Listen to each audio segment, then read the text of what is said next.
kita sedang berada di lapangan Blang Padang, Kota Banda Aceh. Nah, beberapa minggu yang lalu kita kan sudah sempat posting-posting tentang lapangan Blang Padang. Nah, itu saat ada event. Nah, kalau nggak ada event, lapangan Blang Padang itu tetap ramai teman-teman.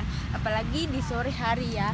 Di sini ada kegiatan banyak orang warga Kota Banda Aceh yang berolahraga. Karena di sini memang ada track untuk lari, juga ada spot untuk olahraga seperti voli, bola, basket, dan untuk biasanya di sana juga ada orang yang latihan memanah. Nah, ada juga yang cuma duduk-duduk doang, menikmati sore. Terus ada yang bisa menikmati wisata kuliner. Di sebelah sana sih, kalau dari sini kurang kelihatan.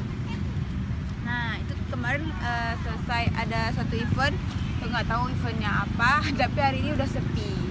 Nah, teman-teman yang ingin mengunjungi ke lapangan Blang Padang ini bisa langsung ke lapangan Blang Padang dan ikuti liputannya bersama channel YouTube kami di TJUTE dan di website kami traveler.com. Terima kasih.